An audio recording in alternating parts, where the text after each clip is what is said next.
بسم اللہ الرحمن الرحیم وبہ نستعین انہ خیر ناصر ومعین وصلی اللہ علی محمد وآلہ الطاہرین ان الحسن علیہ السلام علیکم بالفکر فإنه حیاة قلب البصیر ومفاتیح ابواب الحکمہ۔ امام حسن مجتبی علیہ السلام فرماتے ہیں کہ تم پر لازم ہے کہ تفکر کرو، غور و فکر کرو، کیونکہ یہ تفکر اور فکر انسان بصیر کے قلب کے لیے حیات اور زندگی کی حیثیت رکھتا ہے۔ وَمَفَاتِيحُ أَبْوَابِ الْحِکْمَةِ، حکمت کے دروازوں کی چابی ہے۔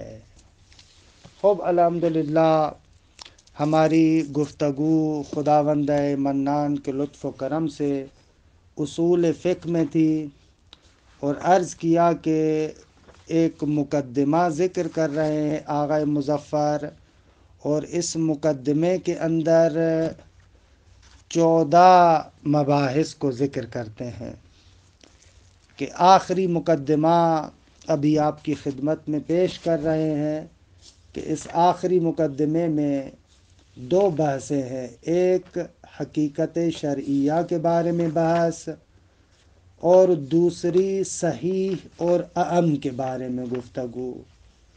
خوب حقیقت شرعیہ کے بارے میں گفتگو۔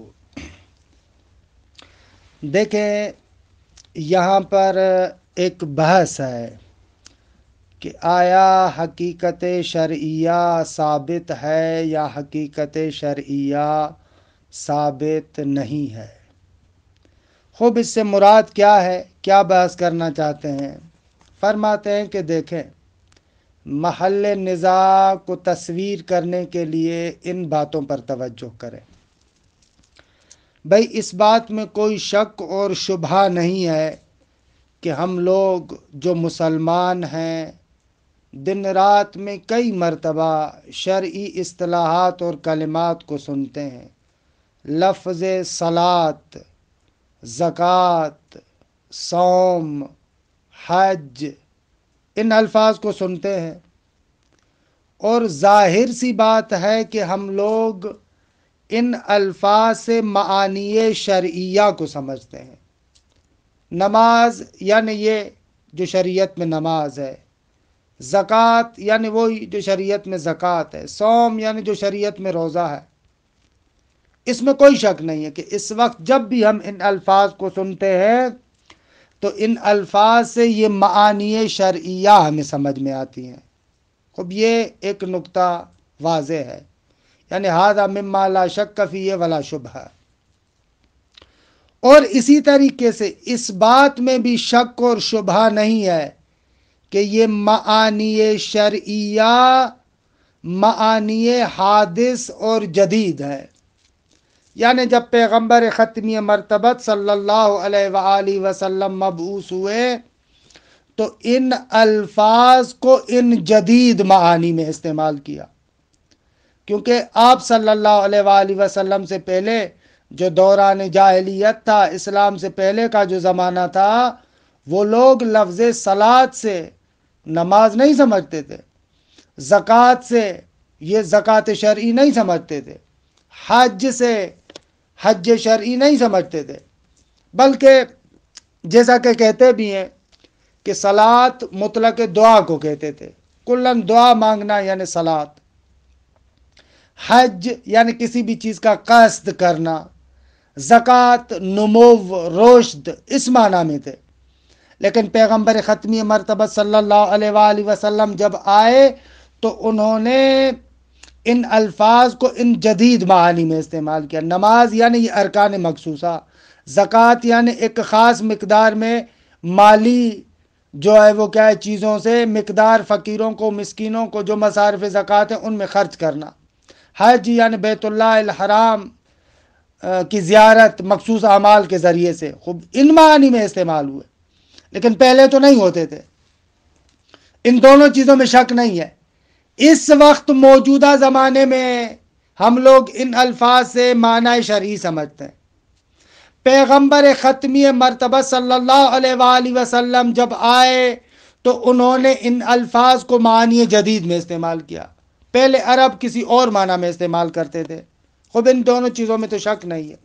انما الکلام والاشکال اس نقطے میں کہ ان الفاظ کو معانی لغویہ سے معانی شرعیہ کی طرف کس نے منتقل کیا، یا یہ الفاظ ان معانی لغویہ سے معانی شرعیہ کی طرف کب منتقل ہوئے؟ آیا یہ الفاظ ان معانی لغویہ سے معانی شرعیہ کی طرف پیغمبر ختمی مرتبہ صلی اللہ علیہ وآلہ وسلم کے زمانے میں منتقل ہوئے تاکہ ہم کہیں کہ حقیقت شرعیہ ثابت ہے، یا یہ الفاظ شارع اور پیغمبر اکرم کے زمانے میں ان معانی کی طرف منتقل نہیں ہوئے، بلکہ پیغمبر کے زمانے میں یہ الفاظ ان شرعی معانی میں قرینے کے ساتھ استعمال ہوتے تھے؟ آپ کے بعد آہستہ آہستہ متشرعہ نے ان کو استعمال کیا اور آپ کے زمانے کے بعد یہ الفاظ ان معانی کے اندر حقیقت ہوئے تاکہ اس کو کہا جائے حقیقت متشرعہ۔ بس حقیقت شرعیہ اور حقیقت متشرعہ کیا ہوا؟ حقیقت شرعیہ یعنی یہ کہ یہ جو الفاظ مخصوصہ ہے، آیا یہ الفاظ مخصوصہ معانی لغویہ سے معانی شرعیہ کی طرف پیغمبر کے زمانے میں نقل ہوئے تاکہ کہا جائے کہ یہ حقیقت شرعیہ ہے، یا نہ پیغمبر کے زمانے میں یہ الفاظ ان معانی شرعیہ میں مجازن استعمال ہوتے تھے، قرینے کے ذریعے سے استعمال ہوتے تھے؟ آپ کے زمانے کے بعد، حالانکہ چاہے معصومین کے زمانے میں یا دوسرے ازمنہ میں، ان معانی شرعیہ میں حقیقت بن گئے کہ اگر اس دوسری صورت کو کہیں گے تو کہا جائے گا کہ حقیقت شرعیہ ثابت نہیں ہے بلکہ حقیقت متشرعہ ثابت ہے۔ خب یہ محل بحث ہے۔ اچھا، اس بحث کا ثمرہ کیا ہے؟ اس نزاع کا فائدہ کیا ہے؟ فرماتے ہیں اس بحث کا ثمرہ یہ ہے، اگر ہم قائل ہو جاتے ہیں حقیقت شرعیہ کے، یعنی یہ الفاظ معانی لغویہ سے معانی شرعیہ کی طرف منتقل ہوئے پیغمبر کے زمانے میں، تو اس کا فائدہ یہ ہوگا کہ جب بھی قرآن کے اندر، پیغمبر کے کلام میں یعنی متون دینیہ کے اندر ان الفاظ کو دیکھیں گے تو ہم ان کو معانی شرعیہ پر حمل کریں گے،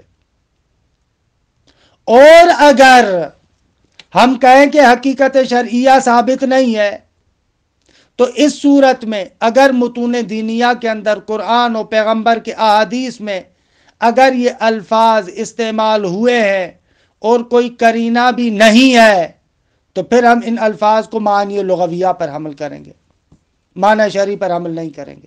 مثال فرض کریں پیغمبر ختمی مرتبت سے حدیث میں آتا ہے صلی عند رؤیت الہلال، جب آپ چاند دیکھیں تو صلی، لفظ صلاۃ کو استعمال کیا۔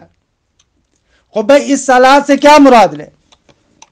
آیا صلی یعنی 2 رکعت نماز پڑھو، یا صلی کا معنی لغوی مراد ہے یعنی دعا مانگو؟ کیا معنی مقصود ہے یہاں پر؟ اگر حقیقت شرعیہ کے قائل ہو گئے تو معنی ہوگا صلی عند رؤیت الہلال یعنی 2 رکعت نماز پڑھو، اور اگر آپ حقیقت شرعیہ کے قائل نہ ہوئے اور کوئی قرینہ بھی نہیں ہے کہ یہاں پر معنی شرعی مراد ہے تو صلی کو معنی لغوی پر حمل کریں گے، یعنی جب چاند کو دیکھو تو دعا مانگو۔ یہ ثمرہ نزاع ہے۔ خوب، سوال ابھی آتے ہیں حقیقت شرعیہ کی طرف۔ بھئی پیغمبر کے زمانے میں اگر ہم کہیں کہ یہ الفاظ معنی شرعی کی طرف منتقل ہوئے ہیں، یعنی پیغمبر کے زمانے میں یہ الفاظ معانی شرعیہ میں وضع ہو چکے تھے. تو اس کے دو طریقے ہیں، یا وضع تعیینی ہے یا وضع تعینی ہے. وضع تعیینی یعنی شارع مقدس نے، پیغمبر اکرم نے خود فرمایا ہو جعلت ھذا اللفظ لھذا المعنی، یعنی پیغمبر اکرم نے کہا کہ بھیا میں لفظ صلاۃ کو نماز کے لیے وضع کرتا ہوں، لفظ زکوٰۃ کو اس زکوٰۃ مخصوصہ کے لیے وضع کرتا ہوں، حج کو حج اللہ بیت حرام کی مخصوص طریقے سے زیارت کے لیے وضع کرتا ہوں. یہ ہو جائے گی وضع تعیینی.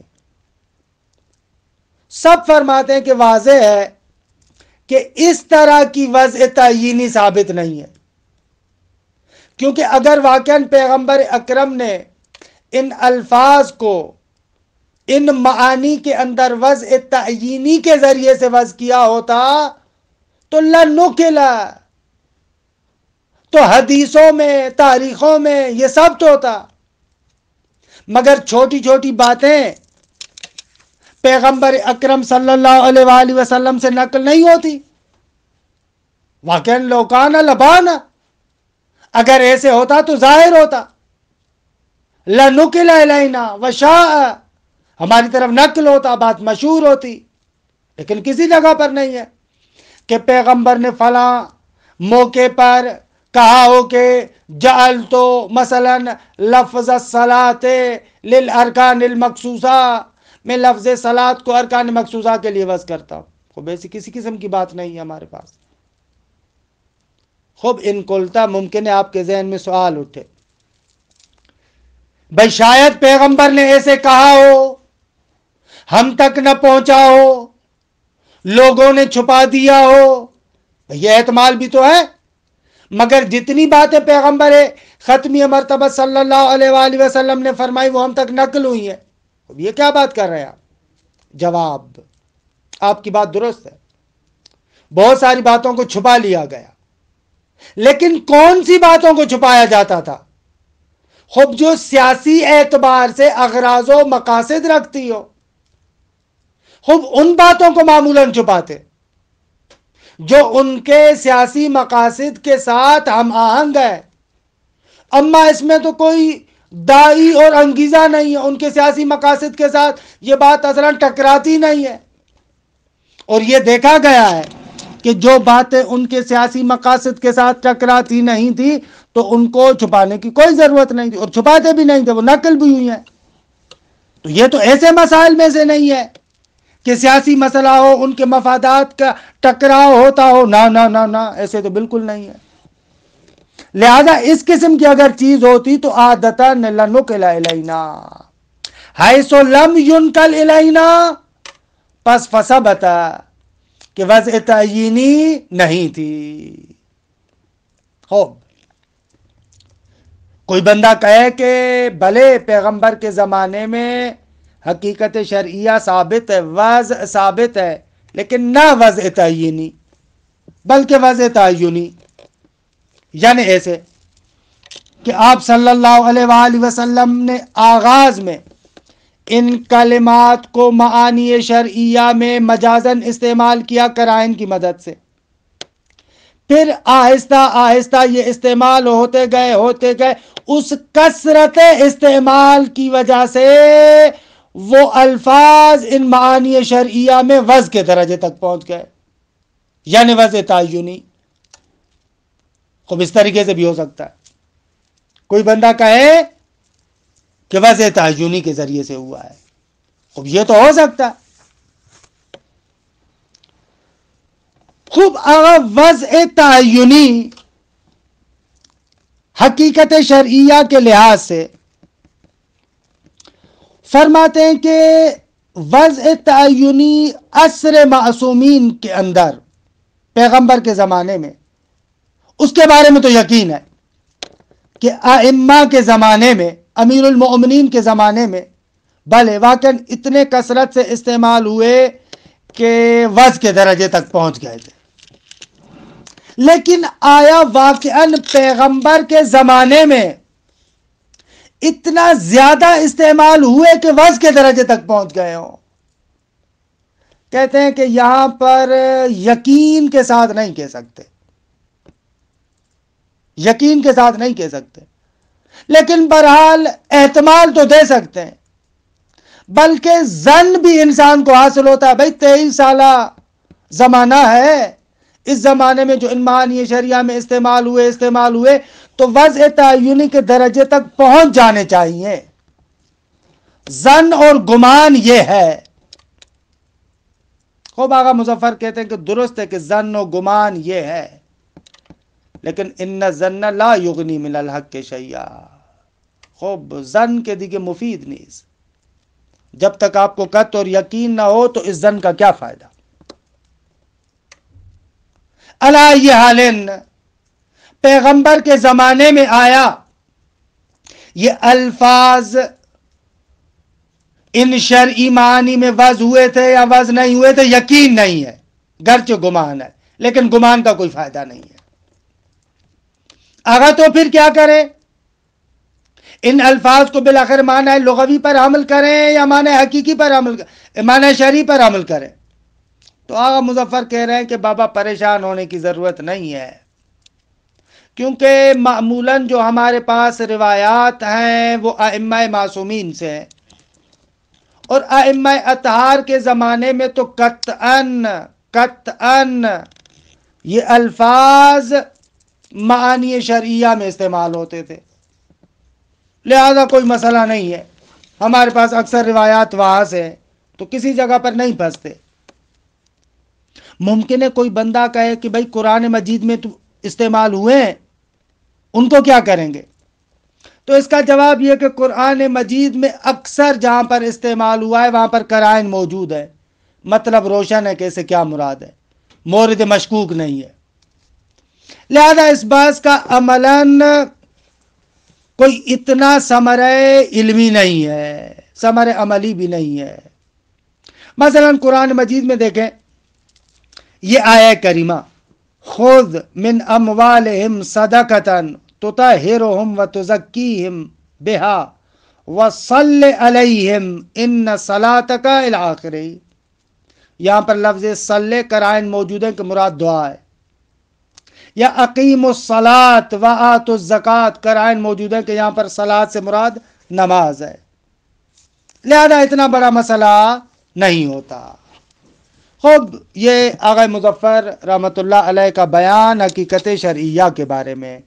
خلاصہ کلام، حقیقت شرعیہ پیغمبر اکرم کے زمانے میں بالیقین ثابت ہو، آغا کہتے ہیں کہ نہ یقین نہیں ہے، گرچہ گمان ہے، لیکن گمان کا فائدہ نہیں۔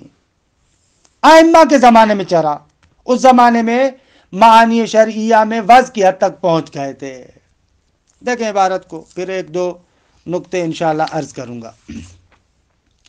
الحقیقت الشرعیہ لا شک فی انا یعنی نحن المسلمین نفہم من بعض الالفاظ المخصوصہ کالصلاۃ والصوم ونحوہما معانی خاصۃ شرعیہ، فرماتے اس میں کوئی شک نہیں ہے کہ ہم یعنی مسلمان بعض الفاظ مخصوصہ سے معانی خاص سے شرعی سمجھتے ہیں، مثلا جیسے صلاۃ، اس سے ارکان مخصوصہ سمجھتے ہیں، صوم کا لغوی معنی ہے رکنا لیکن اس سے روزہ سمجھتے ہیں، ونحوہما اور ان کے علاوہ جو دوسرے الفاظ ہیں ان سے معانی خاص سے شرعی سمجھتے ہیں، ہم لوگ یہی سمجھتے ہیں۔ ونجزم یعنی لا شک، اس میں بھی کوئی شک نہیں ہے کہ ہمیں جزم اور یقین ہے کہ بأن هذه المعانی حادثۃ، جدید معنی ہے، لم یکن یعرفها اہل اللغۃ العربیۃ قبل الاسلام، اسلام سے پہلے اہل لغت عربیہ ان معانی کو نہیں جانتے تھے۔ وَإِنَّمَا نُقِلَتْ تِلْكَ الْأَلْفَاظ من معانیها اللغویہ الی هذه المعانی الشرعیہ، اور یہ الفاظ اپنے معانی لغویہ سے ان معانی شرعیہ کی طرف نقل ہوئے، ان چیزوں کے درمیان کوئی شک نہیں ہے۔ ھذا لا شک فیہ، خوب دیکھیے یہ بات تو مال شک نہیں ہے۔ ولیکن شک، لیکن فرماتے ہیں کہ جو اشکال اور شک ہے وہ یہاں پر ولیکن شک وقع عند الباحثین فی ان ھذا النقل وقع فی عصر الشارع المقدس علی نحو الوضع التعیینی او التعینی، شک اس میں واقع ہوا ہے باحثین کے مابین کہ یہ جو نقل ہے آیا شارع مقدس کے زمانے میں وضع تعیینی یا وضع تعینی کے ذریعے سے ہوا ہے، تعین کے فتثبت الحقیقت الشرعیہ، تاکہ حقیقت شرعیہ ثابت ہو جائے، او انہ وقع فی عصر بعدہ، یا اس زمانے میں جو ان کے بعد والا زمانہ ہے، علی لسان اتباعہ المتشرعہ، جو ان کے دیندار پیروکار تھے ان کی زبان پر انتقال پایا ہے، نقل ہوا ہے، کہ نتیجتاً فلا تثبت الحقیقت الشرعیہ، حقیقت شرعیہ ثابت نہیں ہوگی، بل الحقیقت المتشرعہ، متشرعیہ، بلکہ حقیقت متشرعیہ ثابت ہوگی۔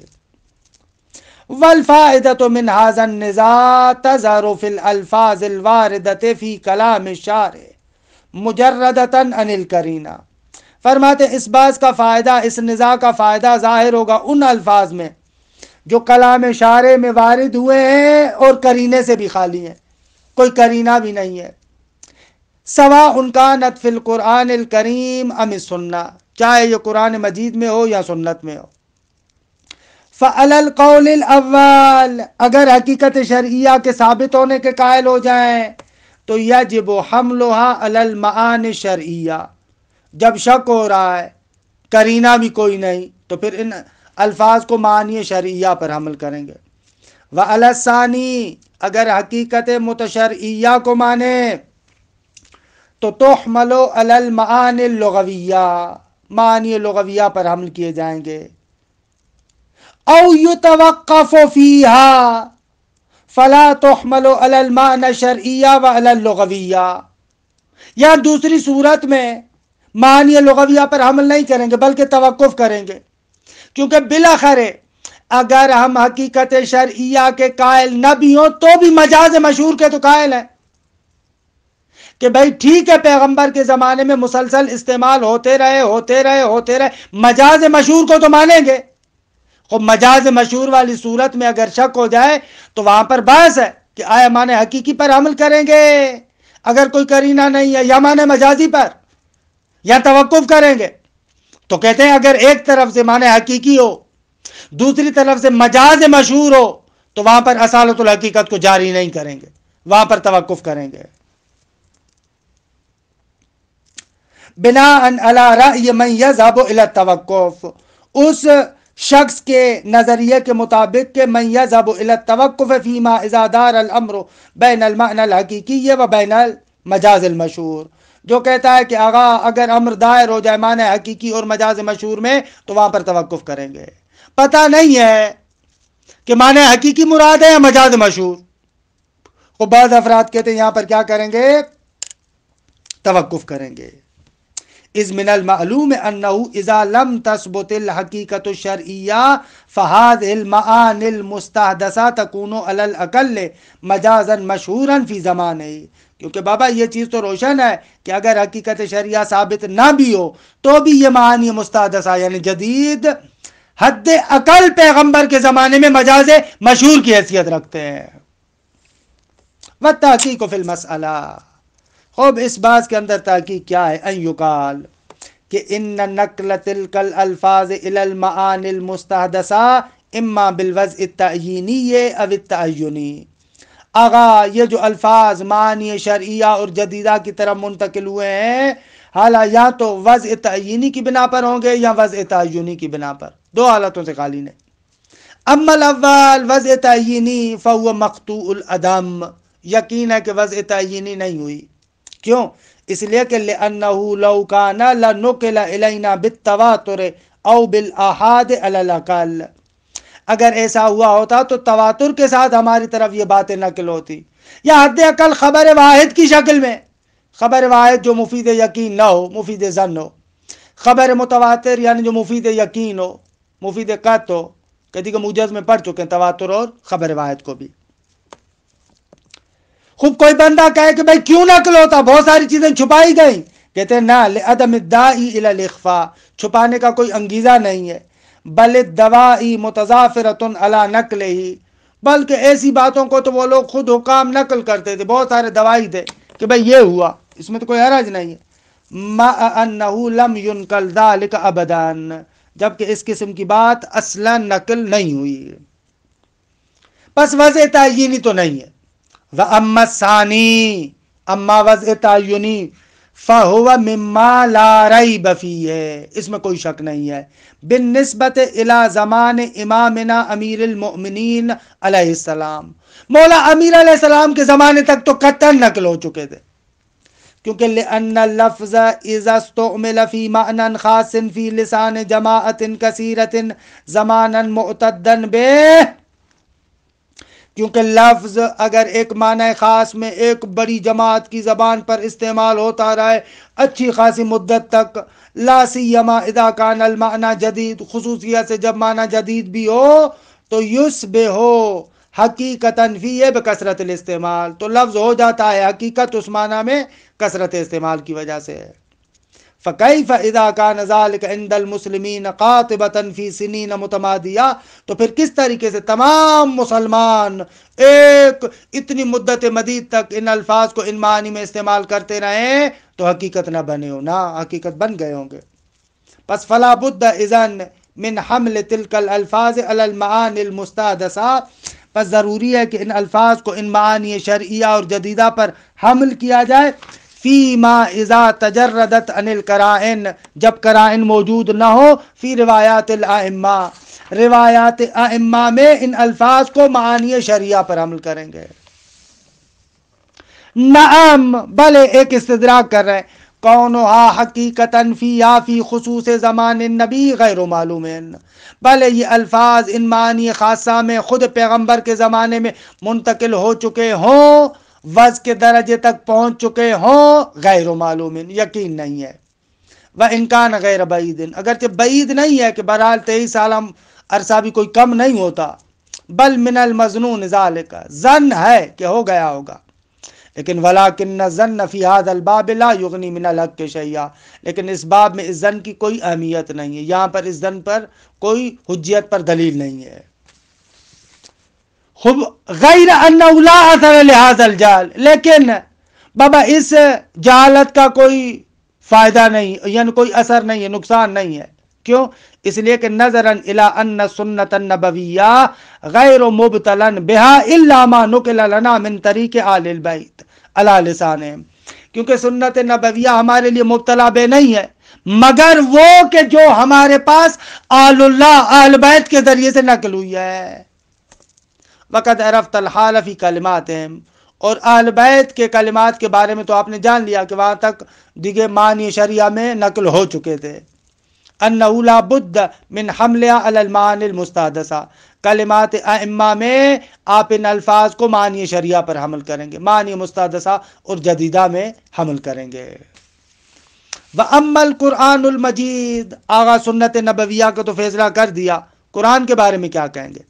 کہتے ہیں فَأَغْلَبُ مَا وَرَدَ فِيهِ مِنْ هَذِهِ الْأَلْفَاظِ أَوْ كُلِّهِ مَحْفُوفٌ بِالْقَرَائِنِ الْمُعَيَّنَةِ لِإِرَادَةِ الْمَعْنَى الشَّرْعِيِّ، آغا قرآن مجید میں اغلب یہ جو الفاظ ہیں بلکہ سارے کے سارے خوب قرائن معینہ موجود ہیں کہ یہاں پر آیا معنی شرعی مراد ہے یا معنی لغوی مراد ہے، دیکھو قرائن معینہ موجود ہے۔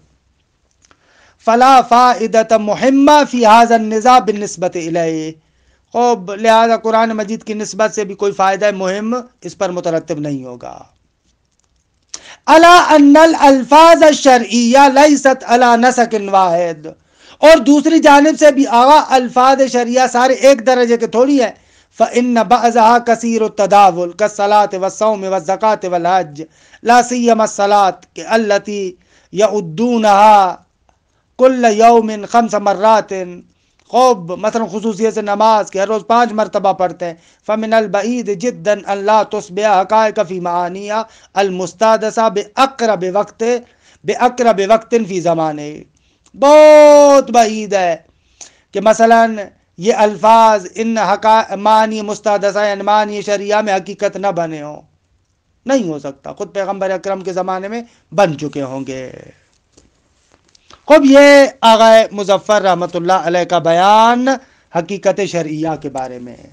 اچھا چند منٹ ہیں میرے پاس، 5 منٹ تھوڑی سی توجہ کریں، ایک آدھ نقطے کی طرف توجہ دلاؤں۔ خب یہاں پر آقا نے جو حقیقت شرعیہ کے بارے میں 2 طریق ذکر کیے، ایک وضع تعینی اور ایک وضع تعینی، کہ وضع تعینی کے بارے میں تو کہا کہ نہیں ہے، وضع تعینی کے بارے میں فرمایا کہ پیغمبر کے زمانے کی نسبت سے بعید ہے۔ ایک اور طریقہ بھی وضع تعینی کا آغا آخوند نے کفایہ میں متعارف کروایا۔ آخوند کہتے ہیں وضع تعینی 2 طریقے کی ہے، ایک وضع تعینی جو ہے وہ کیا ہے، بلکہ وضع تعینی بے بخشید، وضع تعینی 2 طریقے کی ہے۔ ایک وضع تعینی قولی، جیسے آپ نے کہا کہ آپ صلی اللہ علیہ وآلہ وسلم نے فرمایا ہو کہ جعلت ھذا اللفظ لھذا المعنی، خب یہ وضع تعینی تو نہیں ہے۔ ایک اور ہے وضع تعینی عملی، بعید نہیں ہے، آخون کہتے ہیں کہ یہ وضع تعینی عملی پیغمبر کے زمانے میں ہو۔ آگا وضع تعینی عملی کیا ہے؟ وضع تعینی عملی یہ ہے کہ انسان لفظ کو ایک معنی میں استعمال کرے، قصد اور ارادہ یہ ہو کہ اس لفظ کو اس معنی کے لیے وضع کر رہا ہوں۔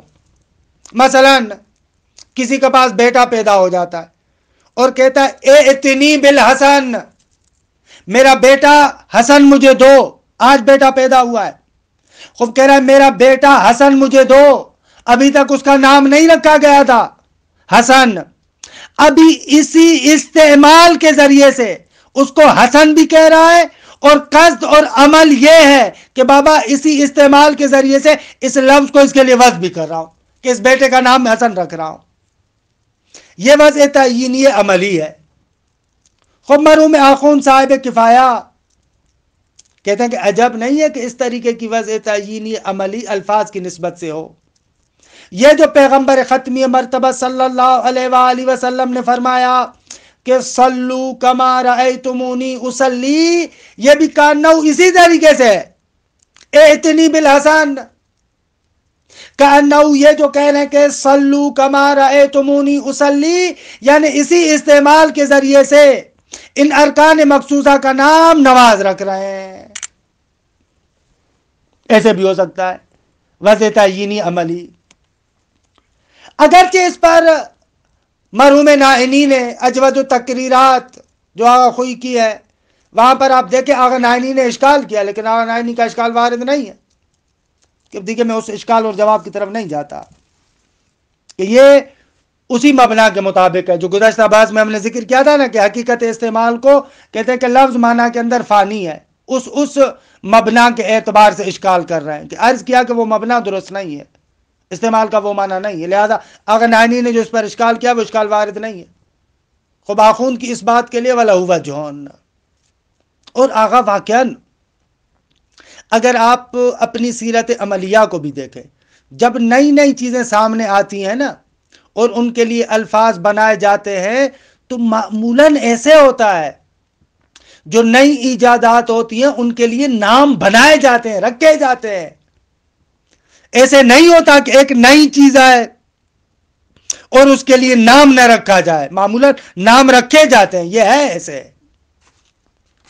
اس بنا پر کہا جا سکتا ہے کہ پیغمبر اکرم صلی اللہ علیہ وآلہ وسلم کے زمانے میں حقیقت شرعیہ ثابت ہو، یعنی یہ الفاظ معنی شرعیہ میں ثابت ہو چکے تھے، لہذا حقیقت شرعیہ پیغمبر کے زمانے میں ثابت تھی، تقریباً یقین حاصل ہو جاتا ہے، اطمینان تو آتا ہی آتا ہے۔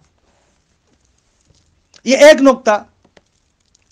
دوسرا نقطہ یہ جو کہا جاتا ہے کہ اس بات کا ثمرہ نہیں ہے، اس کے بارے میں بھی ایک تذکر دینا ضروری سمجھتا ہوں۔ معمولاً اصولی کتابوں میں ہمیں یہی کہتے ہیں کہ حقیقت شرعیہ کے بعد کا کوئی ثمرہ نہیں ہے، کیونکہ جو الفاظ ہیں تقریباً قرائن کے ساتھ ہیں، یہاں ائمہ کے زمانے کی روایات ہے کہ دیکھیں ان میں تو پتہ ہے، درست ہے، یا قرائن موجود ہے۔ کہتے ہیں اس کا کوئی ثمرہ نہیں ہے، لیکن حقیقت مسئلہ شاید ایسے نہیں ہے، اس بات کا ثمرہ ہے اور اچھا خاصا ثمرہ ہے، کیونکہ یہ بحث فقط چند الفاظ پر تو منحصر نہیں ہے۔ معمولاً اس حقیقت شرعیہ کے بعد میں ہم صلاۃ و حج و اس قسم کی چند اصطلاحات کو استعمال کرتے نا۔ اگر اصطلاحات کو آپ وسیع پیمانے پر، حتیٰ بہت ساری اصطلاحات جو ائمہ کے زمانے میں ائمہ نے متعارف کروائی ہیں، خوب ان کے بارے میں بھی بحث ہو سکتی ہے۔ اگر بحث کا دامن وسیع کریں تو پھر اس بحث کا فائدہ ہے، اور خصوصیت سے، حتیٰ خصوصیت سے بحث کے دامن کو بہت زیادہ آپ وسیع کریں۔ مثلا کچھ الفاظ جو ہمارے زمانے میں اس وقت مصطلحات فقہیہ بن چکے ہیں، جیسے مثلا لفظ کراہت، یکرہو، درست، لفظ واجب، خوب یہ ہمارے زمانے میں احکام خمسہ کے عنوان سے یہ اصطلاحات کیا بن چکی ہیں؟ خوب دیکھیں ایک خاص معنی میں متعین ہو چکی ہیں۔ لیکن فرض کریں پیغمبر اور ائمہ کے زمانے میں ائمہ کی روایات میں اگر لفظ یکرہو آتا ہے، خوب اس کو کیا کریں گے؟ آیا اس کو آپ اسی کراہت کے معنی پر حمل کریں گے جو ابھی آپ سمجھ رہے ہیں، یا نہ ان الفاظ کے لیے یہ حتیٰ جو بہت ساری مصطلحات ہیں ائمہ کے زمانے میں آپ اس حقیقت کے عنوان سے نہیں مانیں گے؟ خوب ان کی نسبت سے بھی ایک اچھی خاصی بحث ہے۔ لہذا اس بحث کا بہرحال ثمرہ ہے، ایسے نہیں ہے کہ اس بحث کا کوئی خاص ثمرہ نہ ہو۔ بحث کے دامن کو وسیع کرو، الفاظ کے اندر وسعت لے کر آئیں، خود کے بحث کا ثمرہ انشاءاللہ ظاہر ہوگا۔ اب یہ حقیقت شرعیہ کے بارے میں، اور آخری بحث ہمارے مقدمے کے بارے میں جو ہے وہ صحیح و اہم کے بارے میں ہے، کہ انشاءاللہ اس کے بارے میں بھی اعلیٰ دیگے دیکھتے ہیں کہ 2 جلسے ہوتے ہیں، 3 جلسے ہوتے ہیں، اس طریقے سے پھر ہمارا مقدمہ تمام ہو جائے گا۔ صلی اللہ علی محمد و اہل بیتہ الطیبین الطاہرین۔